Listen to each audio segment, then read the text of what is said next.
Welcome to the Super Gringo podcast. Today I'm either going to enlighten you or I'm going to piss you off. If I enlighten you, my job is done.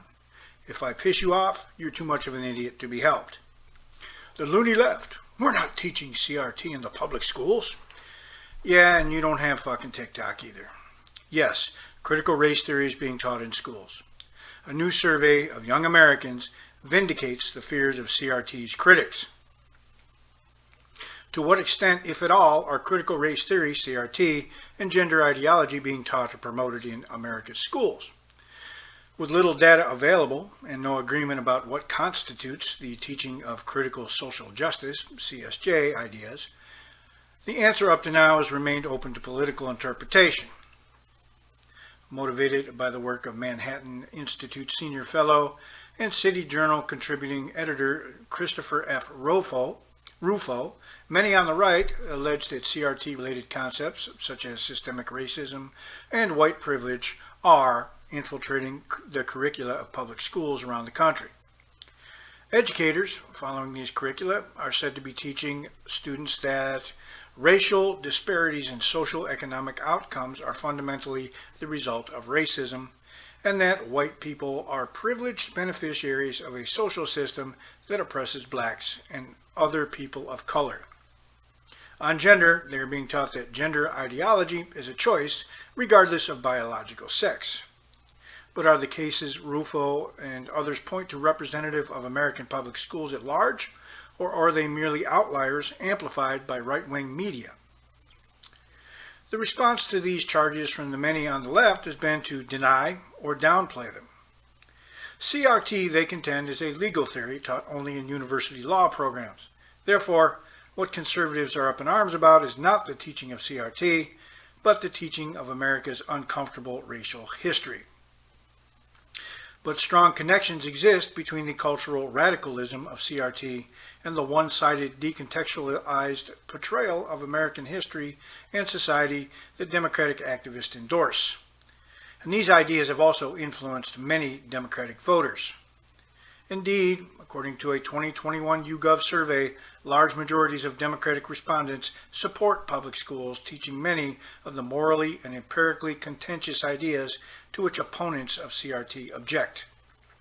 These include the notions that racism is systemic in America, 85% support, that all disparities between blacks and whites are caused by discrimination, 72%, that white people enjoy certain privileges based on their race, 85%, and that they have a responsibility to address racial inequality, 87%. Whatever one thinks of these ideas, they are hardly settled facts on the same epistemic plane as heliocentrism, natural selection, or even climate change. To the contrary, they are a moral, ideological just-so theory of group differences, an all-encompassing worldview akin to a secular religion, whose claims can't be measured, tested, or falsified. They treat an observed phenomenon, disparate group outcomes, as evidence of its cause, racism, while specifying causal mechanisms that are nebulous, if not magical. Their advocates have not refuted counterarguments. They've merely asserted empirically unverified statements about the nature of group differences. Publicly funded schools that teach and pass off left-wing racial ideological theories and concepts as if they are undisputed factual knowledge, or that impart one-sided curated readings of history, are therefore engaging in indoctrination, not education. The question before us, then, is not whether or to what extent public schools are assigning the works of Richard Delgado, Kimberly Crenshaw, and other critical race theorists. It is whether schools are uncritically promoting a left-wing racial ideology. To answer this and other related questions, there was a study commissioned on a nationally representative sample of 1,505 18 to 20-year-old Americans, a demographic that is yet to graduate from or only recently graduated from high school. A complete Manhattan Institute report of all the findings from this study will be published in the coming months. What follows is a preview of some of them. The analysis here focuses mainly on the result for the sample overall rather than various subgroups. It began by asking the 18 to 20-year-old respondents, 82.4% of whom reported attending public schools, whether they had ever been taught in class or heard about from an adult at school each of 6 concepts, the of which are central to critical race theory. The chart, which displays the distribution of responses for each concept, shows that been taught is the modal response for all but one of the 6 concepts. For the CRT-related concepts, 62% reported either being taught in class or hearing from an adult in school that America is a systemically racist country. 69% reported being taught or hearing that white people have white privilege. 57% reported being taught or hearing that white people have unconscious biases that negatively affect non-white people. And 67% reported being taught or hearing that America is built on stolen land. The shares giving either response with respect to gender-related concepts are slightly lower, but still a majority. 53% report they were either taught in class or heard from an adult at school that America is a patriarchal society. And 51% report being taught or hearing that gender is an identity choice, regardless of biological sex. Data are weighted N equals 1,505 respondents recruited via Delta poll between August 18th to the 23rd, 2022. Estimates are rounded to the nearest whole number. Question wording was as follows. Thinking about the school you attended. Were you ever taught any of the following concepts in class, or did you hear them from adults in the school you attended? They also wanted to assess whether certain concepts were more likely to be taught in some educational contexts than in others. To this end, they separately asked respondents whether in high school, college, or other educational settings, they were ever taught that discrimination is the main reason for differences in wealth or other outcomes between races or genders, or that there are many genders, not just male and female. Overall, excluding those who didn't know, 62% were taught that discrimination is the main reason for outcome gaps, and a third were taught that there are many genders. As shown in the chart, which includes don't know answers, statistically significant if only modest differences emerged between respondents with no versus at least some prior college instruction. 58% and 26% of those in the latter group respectively report having been taught these 2 concepts, compared with 50% and 25% of those in the former. Far from being the preserve of academic curricula, the CSJ ideas central to contemporary left-wing racial and gender ideology are being taught to students before they arrive at college. This chart underscores the pervasiveness of at least some form of exposure to these concepts. For instance, 93% of respondents reported either being taught, 85%, or hearing from an adult in school about at least one of the 8 listed concepts, with an average of 4.3 concepts. 90% reported either being taught, 80%, or hearing about at least one of the 5 CRT-related concepts, with an average of 3.0 concepts, and 74% reported either being taught, 55%, or hearing about at least one of the 3 gender-related concepts, with an average of 1.3 concepts. While these figures are for the sample overall, they do not meaningfully differ by school type. Levels of exposure were similar regardless of whether respondents reported attending public or private high schools. Data are weighted N equals 1,505 respondents recruited via Delta poll between August 18th to the 23rd, 2022. Bars represents the shares of respondents who reported being taught in class each of the listed concepts. Estimates are rounded to the nearest whole number. Neither know and don't know responses were included in the analysis, but not shown. A heard response category did not feature in 2 of the items, the first and the 5th from the bottom. Perhaps it's wrong to assume that the teaching of these CSJ concepts necessarily amounts to ideological indoctrination. After all, such concepts are salient in social and other media, and have also been uttered by or invoked by prominent politicians. Perhaps, then, most teachers are merely using them as fodder for healthy classroom debate or presenting them as perspectives among other competing ideas.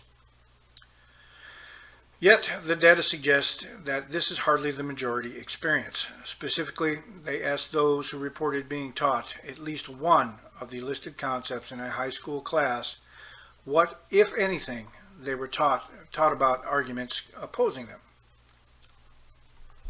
As shown in the chart below, 68% responded that they either were not taught about opposing arguments or were taught that there are no respectable opposing arguments. Importantly, this rate does not meaningfully vary by race, political orientation, or high school type. Whites, 30%, and non-whites, 34%, Democrats, 29%, and Republicans, 31%, liberals, 29%, and conservatives, 31%, and public, 32%, and private or parochial, 28%, schoolers were equally likely to report being told about respectable counter-arguments. No evidence then suggests that this response reflects respondents' political bias. Instead, the data suggests that large majorities in all groups have been given the impression that the concepts they were taught are beyond reproach. And these data hardly tell the full story.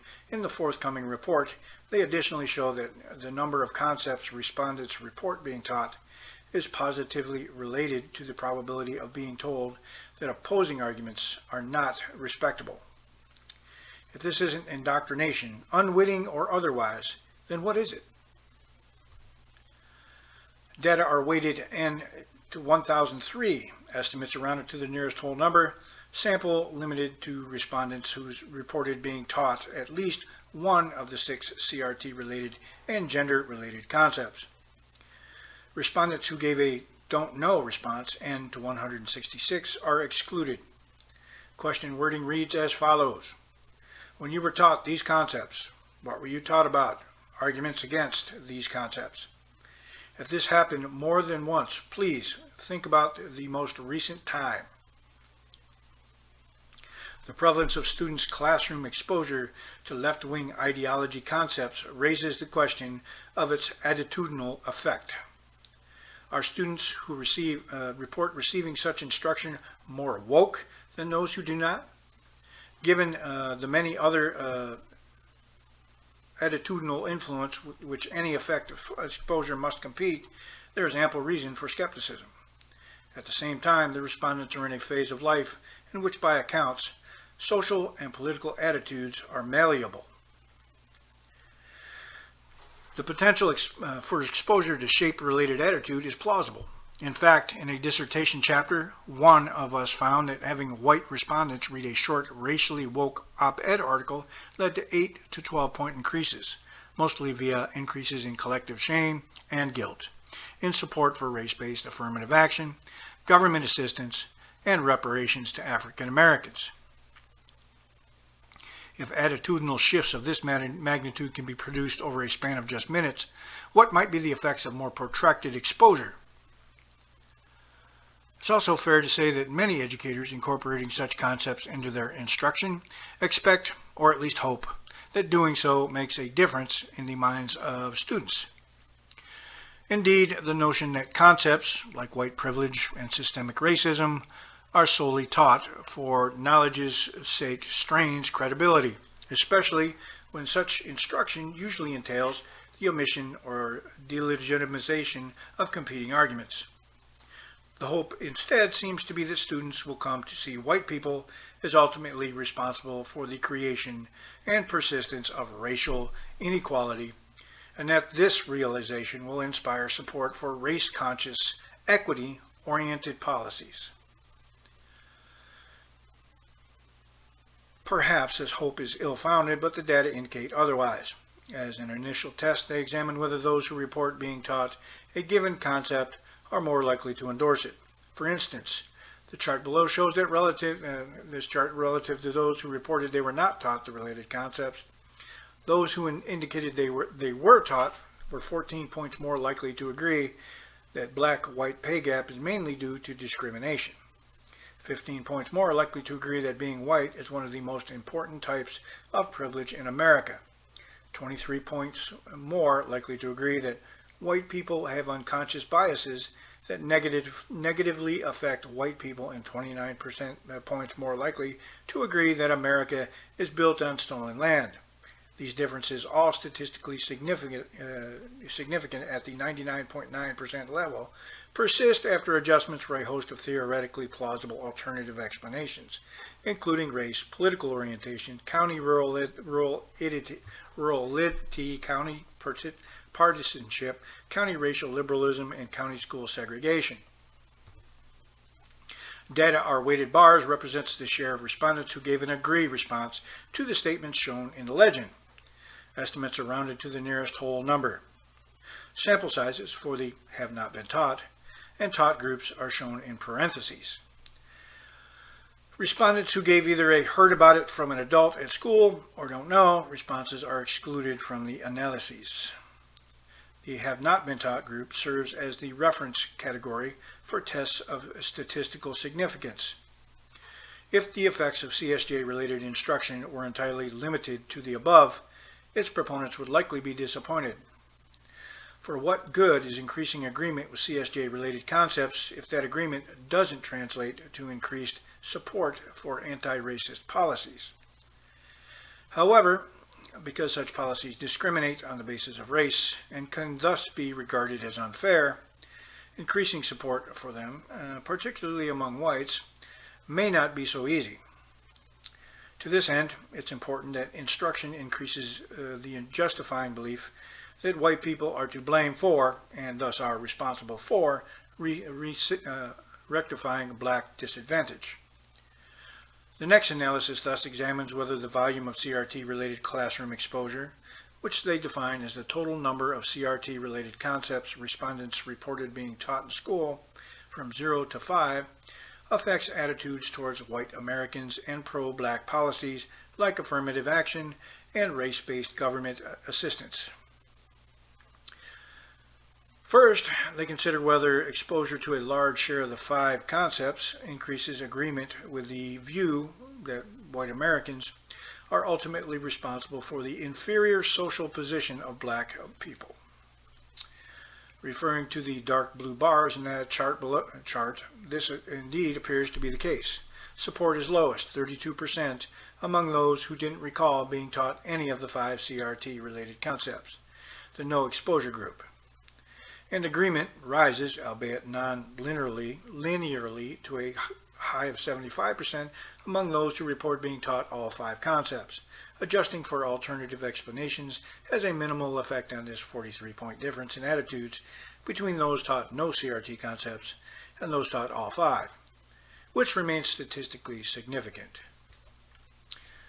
Data are weighted, sample size are shown in parentheses. Bars represent the share of respondents across each exposure category that provided an agree response to the statements shown in the legend.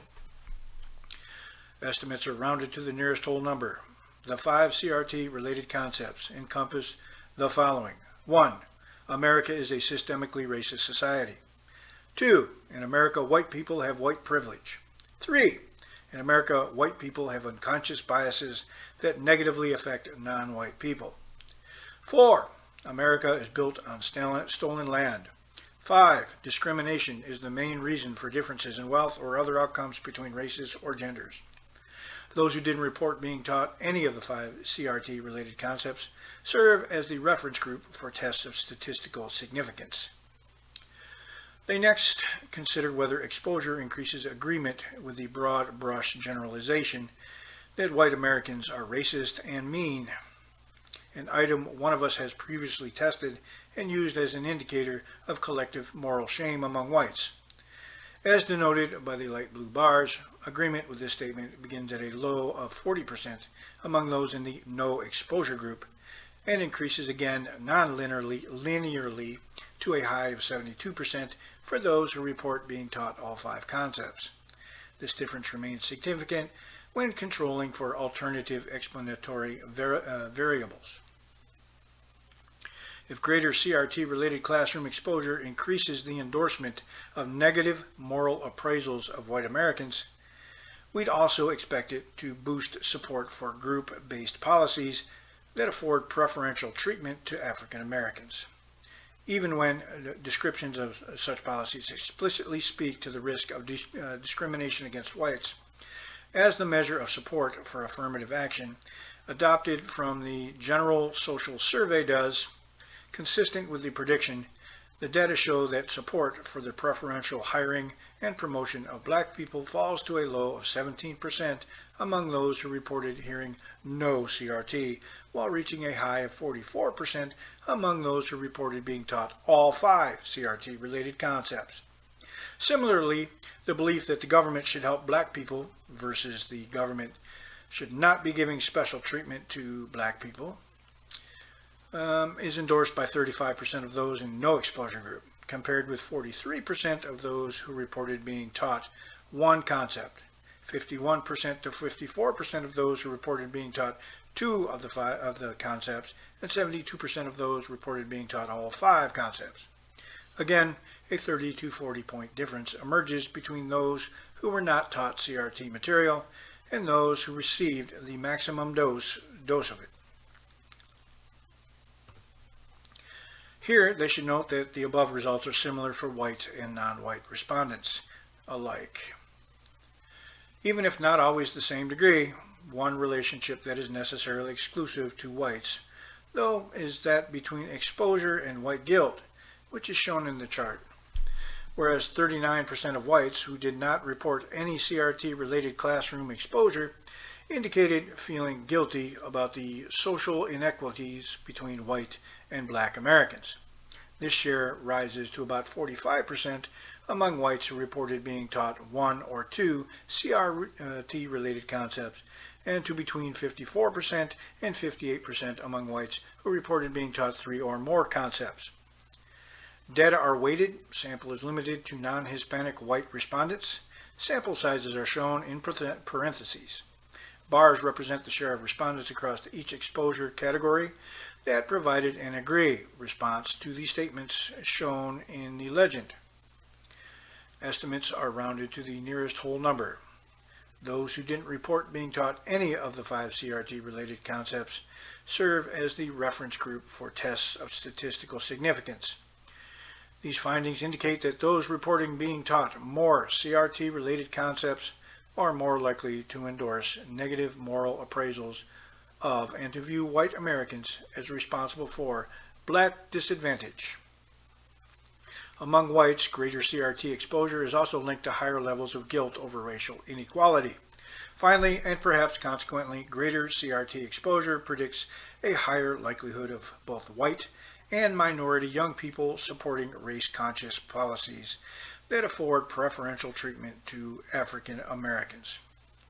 The same is true for gender. Among those that were taught that gender is choice, 53% say the gender they identify with is more socially given than determined by the biology, compared with 40% of those who were not taught this. A significant difference, those taught about gender as an identity are more likely to view it as detached from biological sex. While they can't be certain that exposure causes attitude change, those with progressive attitudes could have had parents more likely to select into schools where CRT is taught, or to recall being exposed to it. They use data from a person's zip code and county, rurality, diversity, education, voting patterns that make such competing explanations unlikely. They can also rule out the possibility that these relationships are the product of alternative explanatory factors in the data set. While only scratching the surface of what will feature in the full report, the findings have several important takeaways. First, the claim that CRT and gender ideology are not being taught or promoted in America's pre-college public schools is grossly misleading. More than 9 in 10 of the respondents reported some form of school exposure to at least some CRT-related and critical gender concepts, with the average respondent reporting being taught in class or hearing about from an adult at school more than half of the 8 concepts they measured. 8 in 10 reported being taught in class at least one concept central to CRT, and contemporary left-wing racial ideology, with the average respondent reporting being taught 2 of the 5 they listed. A majority were taught radical gender ideas. Given the sheer size of these numbers, the promotion and teaching of white privilege and systemic racism in America's public schools can hardly be regarded as a rare or isolated phenomenon. It is the experience of a sizable share of pre-college students. Second, educators are presenting CSJ ideas to students uncritically. If such concepts were presented only as perspectives and in conjunction with competing others, then their introduction into classroom could very well be defensible, but the data suggest that this is not the case. Instead, most are receiving them as undisputed facts, or at least facts only disputed by bigots and ignoramuses. This is indoctrination, and governments should act swiftly to put a stop to it. More detailed policy recommendations must await the full report. But schools and teachers that wish to teach about these concepts should be given the option of either teaching the diversity of thought surrounding them or being barred from teaching them altogether. Third, such biased instruction is effective. The data show that those who report being taught CRT-related concepts are not only more likely to endorse them, but are also more likely to blame white people for racial inequality, to essentialize white people as racist, and to support equity-oriented race-based policies. Among whites, they also observe higher levels of white guilt among those exposed to more CRT-related concepts. Overall, then, the data would appear to confirm many of the fears of anti-CRT activists about such instruction. Anecdotes are borne out by the representative large-scale data. Critical race and gender theory is endemic in American schools. The vast majority of children are being taught radical CSJ concepts that affect their view of white people, their country, the relationship between gender and sex, and public policy. For those inclined toward a colorblind and reality-based ideal, these findings should serve as a wake-up call. Unless voters, parents, and governments act, these illiberal and unscientific ideas will spread more widely and will replace traditional American liberal nationalism with an identity-based socialism.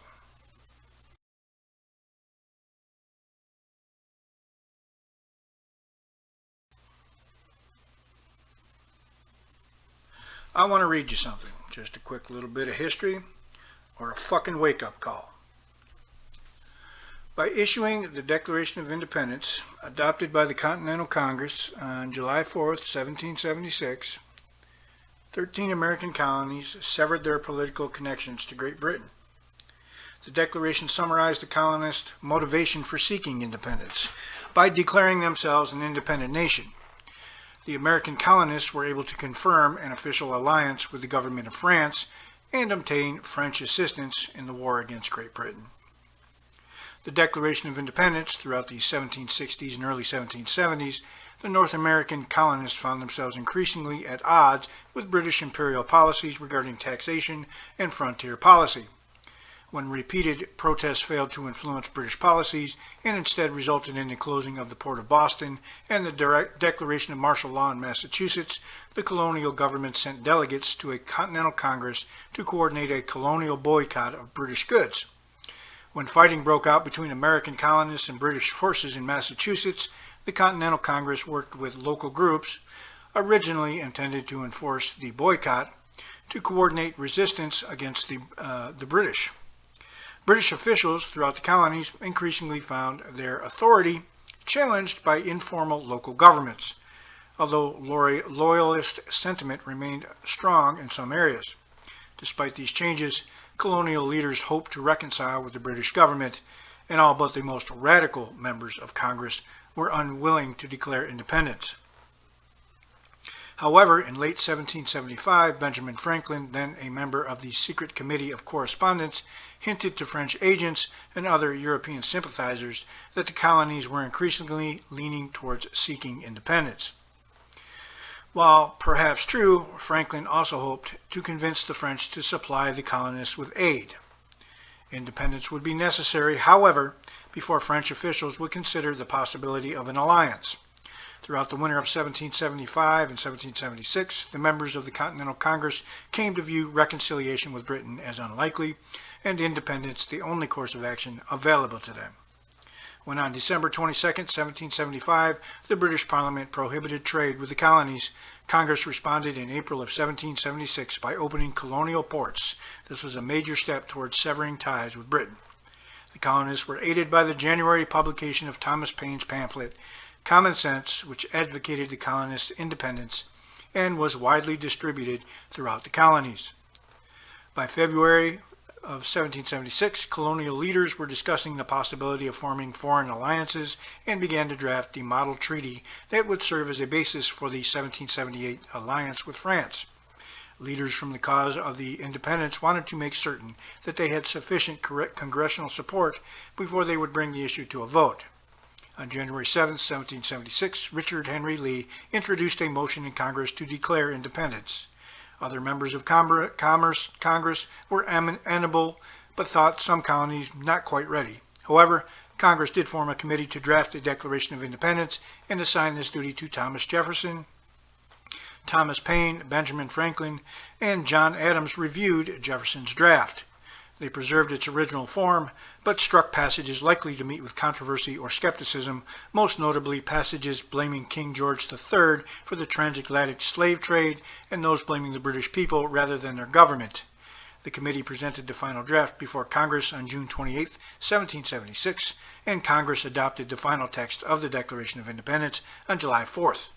The British government did its best to dismiss the Declaration as a trivial document issued by disgruntled colonists. British officials commissioned propagandists to highlight the Declaration's flaws and to rebuke the colonists' complaints. The Declaration divided British domestic opposition, as some American sympathizers thought the Declaration had gone too far, but in British-ruled Ireland it had many supporters. The Declaration's most important diplomatic effect was to allow for recognition of the United States by friendly foreign governments. The Sultan of Morocco mentioned American ships in a consular document in 1776, but Congress had to wait until the 1778 Treaty of Alliance with France for a formal recognition of U.S. independence. The Netherlands acknowledged U.S. independence in 1782. Although Spain joined the war against Great Britain in 1779, it did not recognize U.S. independence until the 1783 Treaty of Paris. Under the terms of the treaty, which ended the War of the American Revolution, Great Britain officially acknowledged the United States as a sovereign and independent nation. This document was over taxes and lack of representation. What's going on today? They're grooming and mutilating your kids. They're ruling over you like kings and using your tax money to get rich. Doesn't sound much like representation as it does exploitation. They want to take the United States the way of the Soviet Union.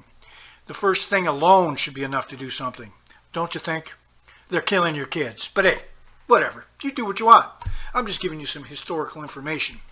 I'd do anything for my kids. I'm going to call bullshit on that one. Or they wouldn't be grooming and mutilating your children, putting criminals back on the streets and burning down neighborhoods over lies. They'd be too afraid. Just saying.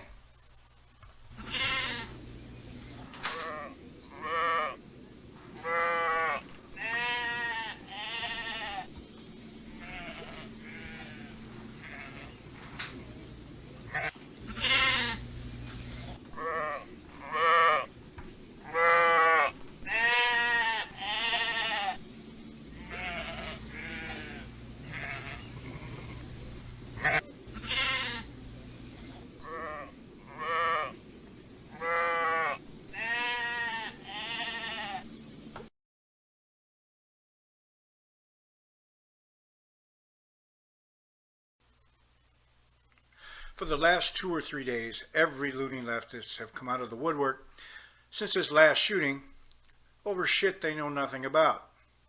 For example, there is no such thing as an assault rifle or assault weapon. There are rifles that have been used to assault people, but there is no such thing as an assault rifle. First, I need to give them a tip. If you feel the need to post your made-up pronouns to your profile, you probably shouldn't be commenting on the meaning of words. Your mental illness is affecting your grammar. and you might want to sit this one out. This will be a simple video. I want one loony leftist to look at these images and point out the word assault anywhere there, and I'll eat my words. Since I looked at these manuals for 23 years, I know they're not there. So have at it, or shut up.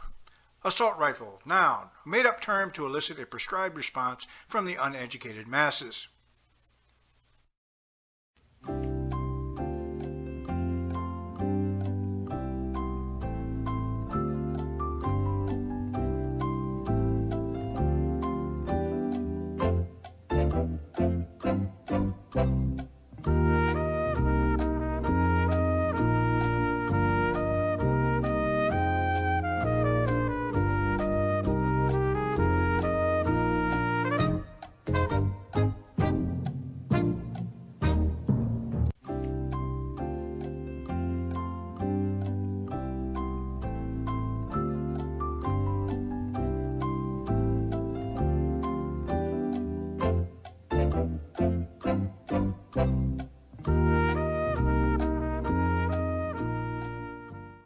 For you wannabe firearms experts or German language experts, Sturmgewehr does not mean assault rifle.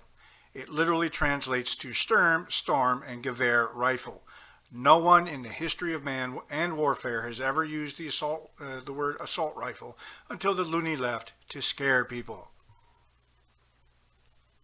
Now I want to show you something. This is the director of the ATF, the Bureau of Alcohol, Tobacco, and Firearms. Two things I want you to note. First, he says he's not a weapons expert. He's head of the ATF. What's he an expert in? Smoking and drinking? Two, he can't define an assault weapon. Under oath, perhaps you shouldn't let people with dementia hand out jobs or give speeches using made-up terms. As a gun owner of many different types and a 20-year military veteran, I have some expertise in weaponry and self-defense weapons. What could you, in 15 seconds, would you define an assault weapon for me? So if you go past 15 seconds, I'll just interrupt you. No, so I'll go shorter than that, because I honestly, I do think that's if Congress wishes to take that up, I think Congress would have to do the work, but we would be there to provide technical assistance. Unlike you, I'm not a firearms expert to the same extent as you may be, but we have people at ATF who can talk about velocity of firearms, what damage different kinds of firearms cause, so that whatever determination you chose to make would be an informed one. Here's a little test to see if you know what you're talking about. Which is the assault rifle, A or B?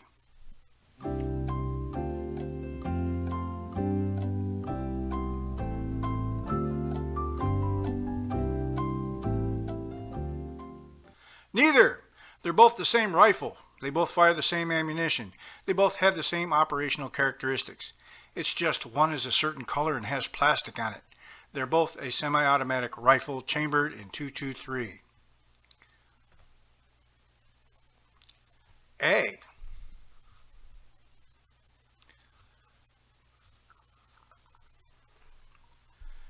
Type, semi-automatic, rifle. No word assault there either. Place of origin, United States. Service history, in service 1973 to present. Production history, designer L. James Sullivan, William B. Ruger. Designed 1967 to 1973. Manufacturer, Sturm, Ruger and Company. Produced 1973 to present. Specifications: mass 6 pounds 6 ounces, length 37.25 inches, barrel length 13 inches to 22 inches. Cartridge 223 Remington, 300 AAC blackout. This is 5.56 by 45 millimeter NATO, 7.62 by 39, which is the same size as an AK-47, 6.8 SPC, action, gas operated, short stroke fixed piston, rotating bolt. Rate of fire 40 rounds per minute. They only sell them in a semi-automatic now. Muzzle velocity 3,240 feet per second.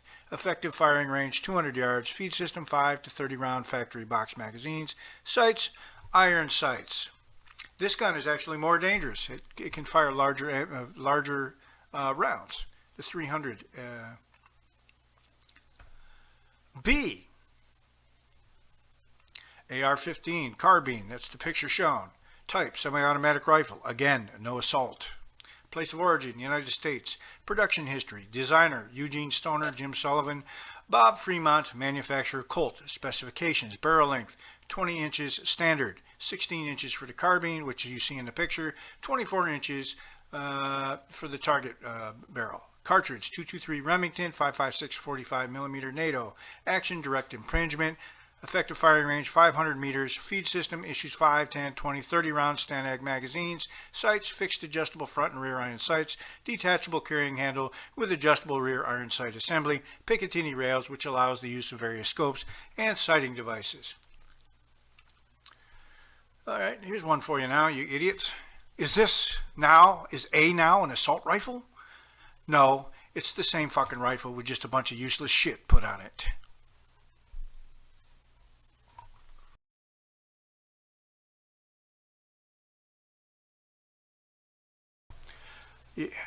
Yeah, I gotta say something on this Trump verdict. Hit piece. Or they would have charged him in criminal court instead of charging him with a bunch of process crimes that have a statute of limitations. By the way, sexual assault does not have a statute of limitations in New York. They could have charged him with that criminally and stopped him if they could have convicted him. They probably could have, but it would have been overturned because the level of evidence required for a civil case and a criminal case is so much lower. I mean, I could just go in and it probably happened, more than likely happened, but didn't, whatever. Maybe you should call Steve Wilkos and go take a lie detector test. Who knows? But yeah, it's just another hit because they're going to have to explain now why they're charging him with a process crime that has statute of limitations, but didn't charge him with a crime that doesn't have a statute of limitations.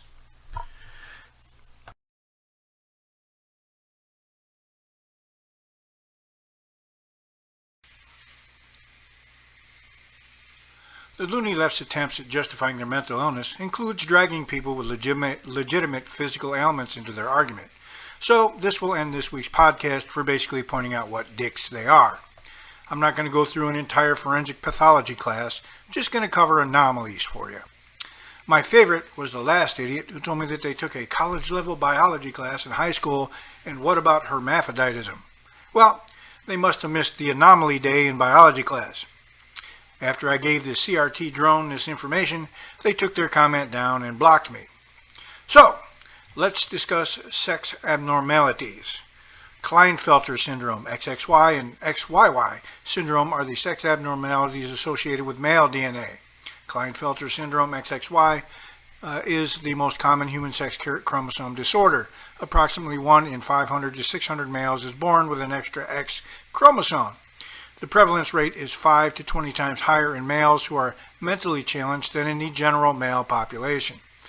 While Turner syndrome, XO, and triple X syndrome are the sex abnormalities associated with the female karyotypes, Turner syndrome is the most common sex chromosome abnormality in females and occurs in approximately 1 in 2,000 to 1 in 2,500 live female births based on and newborn genetic screening data from Europe, Japan, and the United States.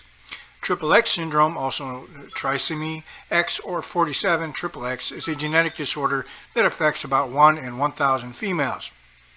Females normally have 2 X chromosomes in all cells, 1 X chromosome from each parent. In triple X syndrome, a female has 3 chromosomes. They are what are known as an anomaly, a marked deviation from the normal standard, especially as a result of congenital defects. Origin Greek anomalia. Loony leftist. You see my friend here? They have insert medical condition. AIS, hermaphroditism, whatever. So you have to accept my mental health issue. No, I don't. And I kind of think you're a dick for using your friend's medical condition to justify your cry for attention. Delusional, characterized by or holding false beliefs or judgments about external reality that are held despite incontrovertible evidence to the contrary, typically as a symptom of a medical condition. Not a physical condition, a mental condition. If it's in here, it's mental. The Diagnostic and Statistical Manual of Mental Disorders, 5th edition, is the 2013 update to the Diagnostic and Statistical Manual of Mental Disorders, the taxonomic and diagnostic tool published by the American Psychiatric Association. If you could solve a mental problem with a scalpel, we would still be doing lobotomies. After talking to some of you, a lobotomy might be a step up.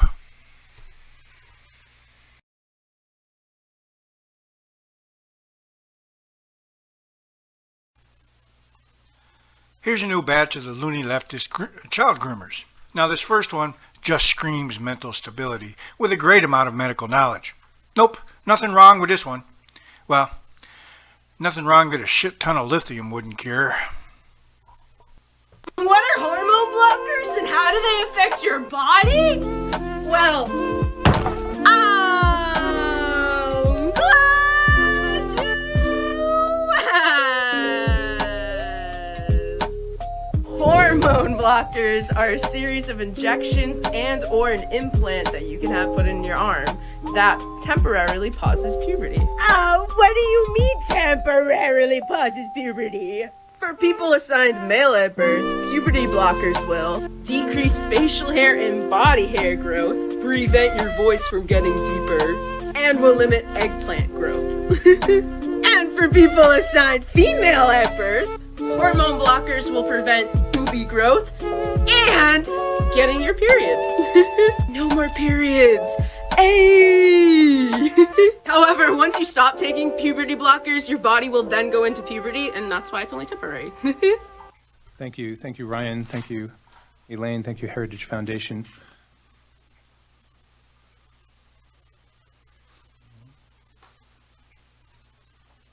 Could we get the PowerPoint back up? Okay, thank you. I'd like to start with some scenarios first. And you've heard one of them already. A 17-year-old boy has the penis of a 9-year-old. How does that happen? Girls in the United States as young as 13 and 14 years old are having mastectomies of completely healthy breasts. Why is this happening? NIH-funded research is examining the effects of kids as young as age 8 receiving injections for gender transition. Who is allowing this? Step back, talk about some definitions. What is gender dysphoria? It's a mismatch between a person's physical sex and their mind's perception of that sex. Leads to significant distress and clinically impairment of functioning lasting at least 6 months. And this is a real condition, and these kids, of course, deserve all the care and attention and love in the world. But we're concerned about medicalization. Most of these kids, as Ryan said, will actually grow out of this condition either through watching and waiting or help from a therapist or psychologist. There's a newer phenomenon of adolescents, particularly teenage girls and some boys who are suddenly developing this condition. Dr. Lisa Littman did an excellent publication about this, and there seems to be involvement. Many of them have neuropsychiatric conditions or, say, autism, social media and YouTube and things like that. Binge watching YouTube videos of transitioners seem to be playing a role. Contagion seems to be playing a role. The opposite of allowing kids to grow out of this or helping them with therapists is gender affirmative therapy, and Elaine went through that. But basically, a social transition, puberty blockers, which I'll talk about, cross-sex hormones, or opposite-sex hormones, and then surgical modifications. What is all this predicated on? Something called gender identity. This was defined in a court case as a person's core internal sense of their own gender. What's interesting I found in this case is they said that this gender identity is the primary factor in determining a person's sex. This is an ongoing case, and not biology. That's incorrect. Colleagues and myself wrote a letter to our main endocrine society's journal with concerns about this therapy, but also the diagnosis. Let's think about it for a minute. If your child or someone you knew had cancer, would you want a pathology result? Would you want imaging to prove the cancer before you give harmful chemotherapeutics? How about this? How about for the so-called transgender child, the gender identity? Can you find it in a blood test? can you do testings of genetics, or can you do a brain image and find the gender identity in there? You cannot. There is no objective test to diagnose this. Yet, we're giving very harmful therapies on the basis of no objective diagnosis. This might seem obvious if you can see the slide. There are only two sexes. Certain science publications want to make you think there's more or that it's a spectrum. You can prove this to yourself through a thought experiment. Start with yourself as a fertilized ovum and work your way backwards. You'll find a sperm coming from a male and an egg coming from a female, and this is true of 100% of cases, now and forever in the past and forevermore. Sex is identified at birth. Nobody assigns it. Doctors don't arbitrarily assign this person to be a boy and this person to be a girl, and we all know how to identify it. I would say ask someone's grandmother who doesn't read these science periodicals, and they'll tell you exactly how to identify boys from girls. Now, we divide sexual development into stages we call Tanner stages. And you see at the top there, Tanner stage 1, the male is on the left, female on the right. 1 is undeveloped before puberty, 5 is full adult development. 2 is the beginnings of puberty. So a pediatrician could recognize this through beginnings of pubic hair. As you can see, beginning to lengthen the penis, testicles, breast development in females. Later on, around stage 4 is where fertility is established, first period in females, sperm development, usually 4, sometimes 3. But those are important times to keep in mind. What governs this whole system is the endocrine system. There's a small gland that's at the top there called the pituitary gland, hangs off the brain, produces hormones, signaling hormones. You can see LH, FSH. These act on the gonads. So in the male, LH will act on the testicle to produce testosterone, you can see illustrated there. And in the female, LH will act on the ovaries to make estrogen. And it's these hormones which take the person through the stages of development and then are available in adulthood. Now, there are medical conditions where this process is interrupted. We call it hypogonadotropic hypogonadism. This is something an endocrinologist would diagnose and treat. There are also hormones which can cause this to happen. Medications like Lupron you may have heard of. This is used for prostate cancer. It works in this way to stop the pituitary from making this LH and lowering testosterone and preventing growth and spread of prostate cancer. It's also used in early puberty. There's something called precocious puberty. This might start at, say, at age 4. And so doctors can use this type of medication to delay it to a more appropriate age, like age 10. What about using this medication for stopping normal puberty, say at 12 or 8? This is an off-label, untested, experimental use. It hasn't been through any FDA approval process. It's what I would call a chemical conversion therapy.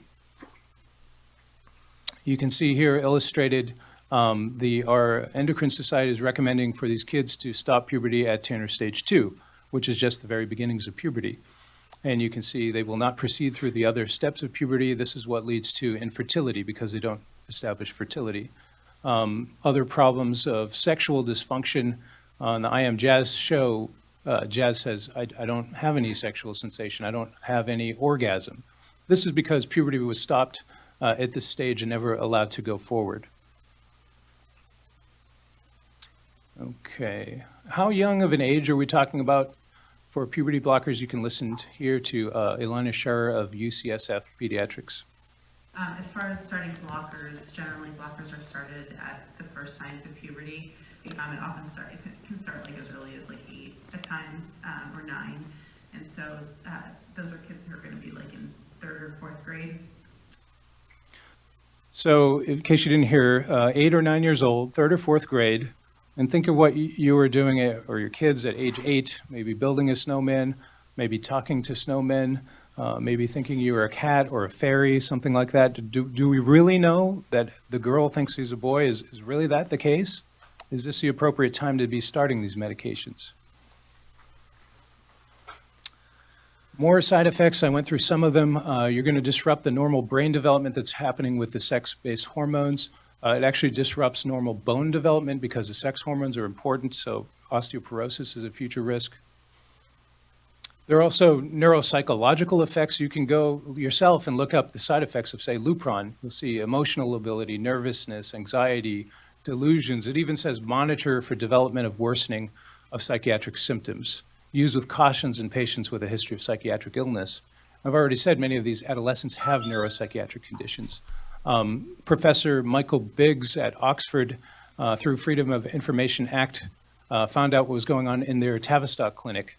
Children actually reported greater self-harm with this medication. Girls exhibited more behavioral and emotional problems, greater dissatisfaction with their bodies. Now you would think, if you had these side effects of these medications, wouldn't you want to stop?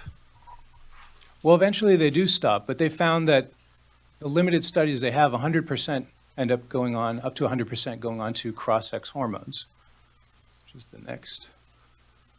So cross-sex hormones or opposite-sex hormones, which are really wrong-sex hormones, will be the next stage. So if a female would be given testosterone, just to give you an idea how high these doses are, normal adult female will have a certain amount of testosterone, say in the range of 10 to 50. Medical conditions can bring this up to 150. Tumors may make this as high as 1,000. They're recommending to get these levels in the 300 to 1,000 range. This is some 10 to 40 times higher than the normal range. And are there side effects from this? Of course there are. Both sexes have shown increased risk of myocardial infarction, death due to cardiovascular disease. That's males taking this estrogen, females taking testosterone. With the male, 5 times increased risk of deadly blood clots, 2 times increased risk of stroke. Females also been shown with liver dysfunction. You can't beat Mother Nature. Hypertension, potential for cancer of the ovaries or breast.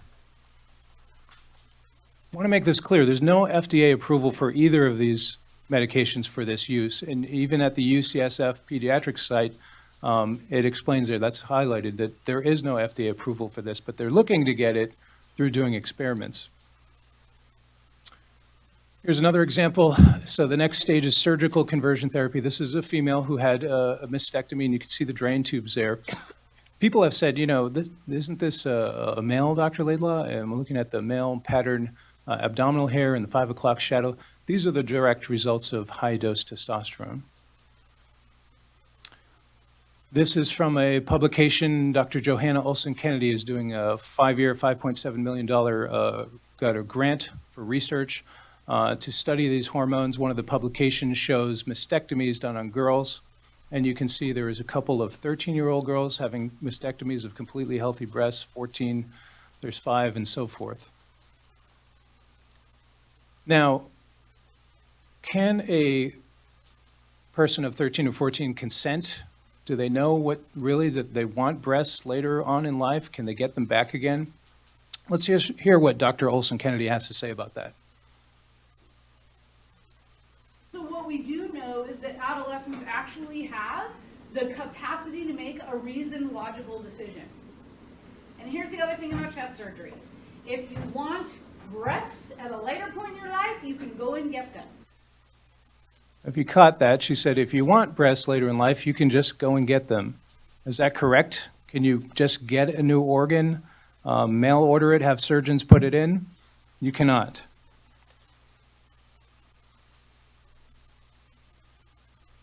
Just another, so for Jazz, and the question, well, why were this complications of surgeries that Elaine talked about? Well, if you stop puberty at Tanner stage 2, as you can see, the penis length is very small, so they can't use the full length of an adult penis to make the pseudovagina.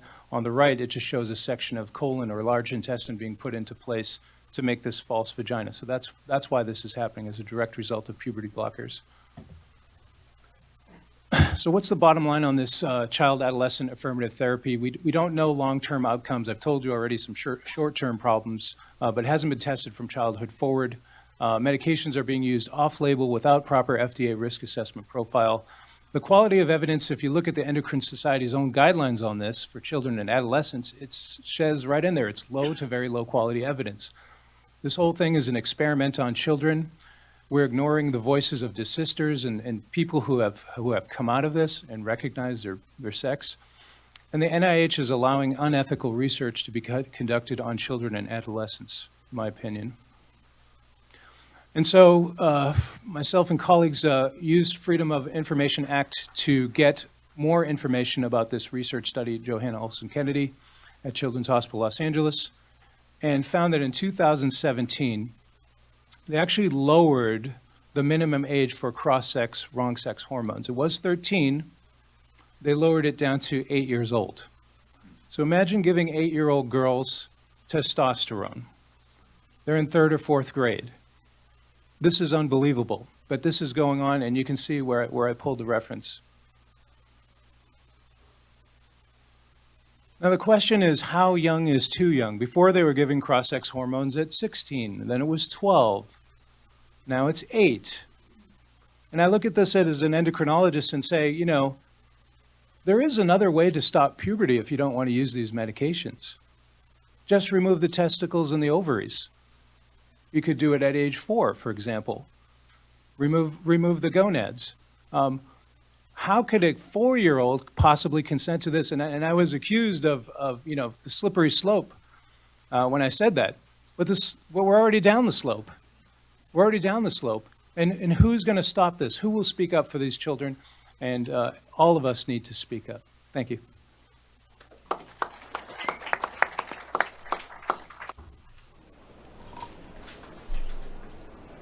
A pioneer in LGBTQ rights, Sweden is overhauling its policies when it comes to transgender teenagers. Surgery to reduce breast tissue was banned in December for under 18s, and they'll no longer have access to hormone treatments following recommendations from Sweden's Public Health Service. Journalist Carolina Gemsby split opinion when she produced a documentary that told the story of a teen who developed osteoporosis after taking puberty blockers. The knowledge of young people, teenagers, actually being harmed by these treatments did make Socialstyrelsen, the National Board of Health and Welfare in Sweden, wait with treatment to have a normal puberty and then see what happens. Sweden's health authority says little is known about the effects of these drugs over the long term. They also point to an unexplained increase in diagnoses of gender dysphoria, where people feel that the gender assigned them at birth is not the one they identify with. Dysphoria diagnoses increased for teenagers assigned female at birth by 1,500% between 2008 and 2018. Psychiatrist Michael London specialises in gender and thinks it's this rise which has led to the newfound caution by authorities. We had a protocol in place that was designed for very rare and extreme cases. And then suddenly the demand exploded. So we just continued to use that protocol. And maybe in hindsight, we shouldn't have done that, but I wouldn't be the one criticizing clinicians for doing that because it was difficult. You want to help these patients. Antonia Lindum began her transition as a teenager in Sweden, receiving treatment from the age of 14. She thinks gender dysphoria cases have gone up because society is more open to trans people, and she's worried for those who no longer have access to hormone treatments. When we actually have had good rights and when we have been more accepting, then of course more people are gonna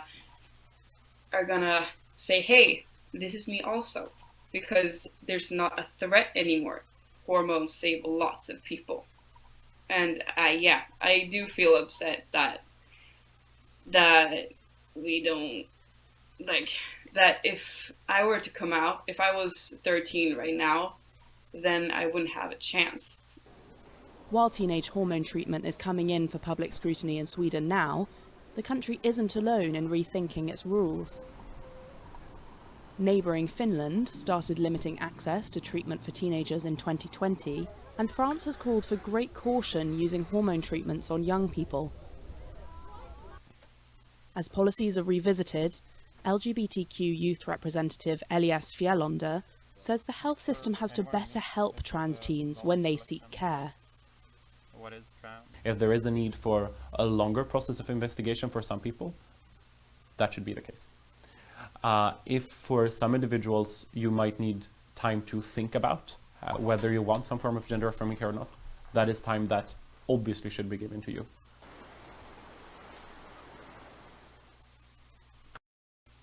Now this one seems to have never opened an English book. Let me see if I can help.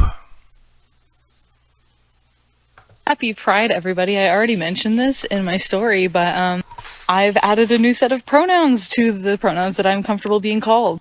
I've been sitting on Fair's pronouns for a while, and honestly kind of psyching myself out about it. I'm like, oh, do I really want to change this again? And then I realized, I was like, who cares?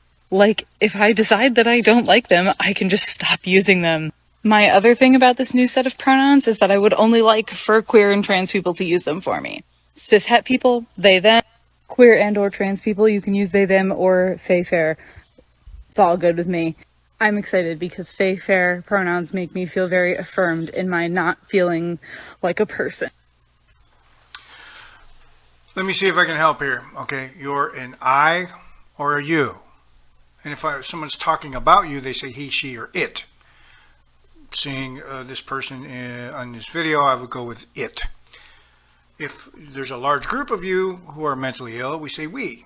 Or we can point to the group and go, you are fucking nuts. Or if I'm talking to my friends, I can say they are fucking nuts. See, that's how the English language works. It hasn't changed. Do you know why they do this? Because unless they enrage people, they won't get attention. The adults gave them everything they wanted, and now they have nothing to complain about except that adults don't want them grooming their kids. So to those of you out there who are still working against equal rights, we have a message for you.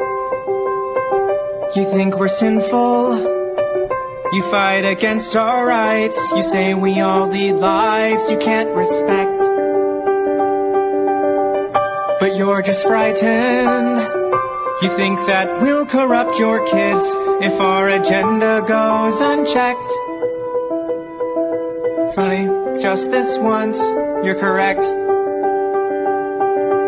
We'll convert your children.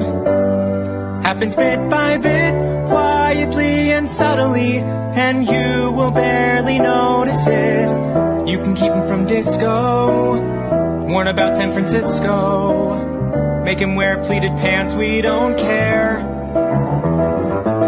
We'll convert your children. We'll make them tolerant and fair. At first I didn't get why you'd be so scared of us turning your children into accepting, caring people, but I see now why you'd have a problem with that. Just like you worried, they'll change their group of friends. You won't approve of where they go at night to protest. Oh, and you'll be disgusted when they start finding things online that you kept far from their sight. Like information. Guess what? You'll still be alright. We'll convert your children, yes we will. Reaching one and all, there's really no escaping it. 'Cause even grandma likes RuPaul. And the world's getting kinder. Gen Z's gayer than Grindr. Learn to love, learn to vogue, face your fate. We'll convert your children. Someone's gotta teach them not to hate. We're coming for them. We're coming for your children. We're coming for them. We're coming for your children. We're coming for them. Your children will care about fairness and justice for others. Your children will work to convert all their sisters and brothers. Then soon we're almost certain your kids will start converting you. The gay agenda is coming home. The gay agenda is here. But you don't have to worry. Because there's nothing wrong with standing by our side. Get on board in a hurry. Because the world always needs a bit more pride. No, you don't have to worry.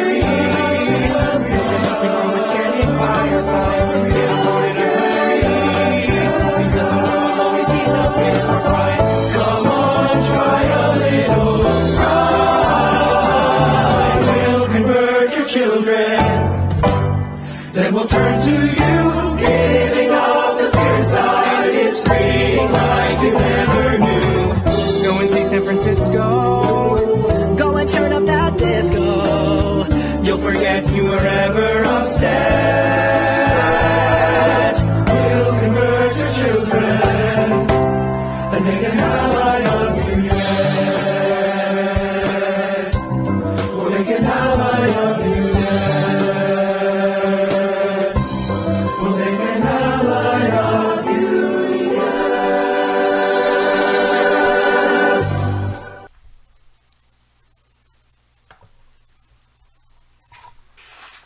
Legal definition of grooming.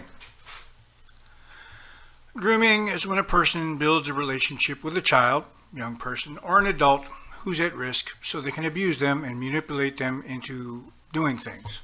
The abuse is usually sexual or financial, but it can also include other illegal acts, such as formerly known as female genital mutilation, now simply known as genital mutilation.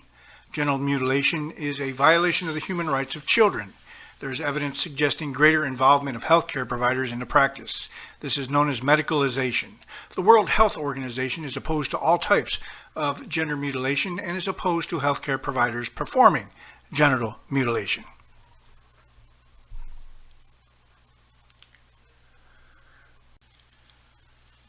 Nothing to see here, nothing at all, except all the kids in the front row now and this pedophiling. Proszę gminy, mamy dzisiaj niewątpliwą przyjemność dziękować Wam za udział w tej imprezie, tym pięknym występem. Powodzenia. Pani Violeta Boka.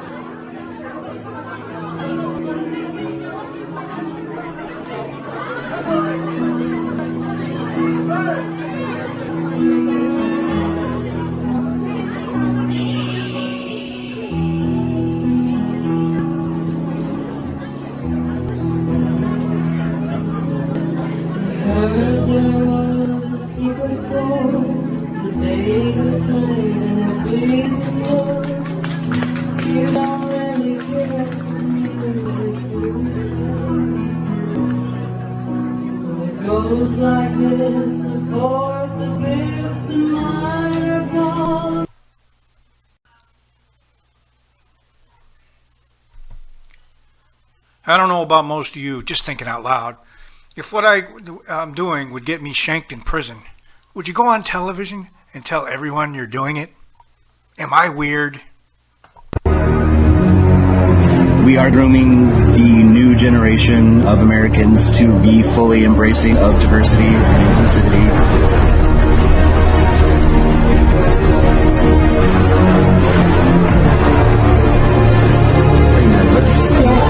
You touch my hair?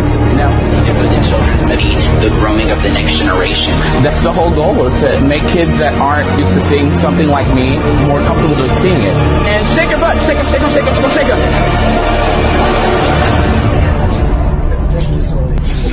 And then you just move your bum up and down like that. And that's twerking. What happens?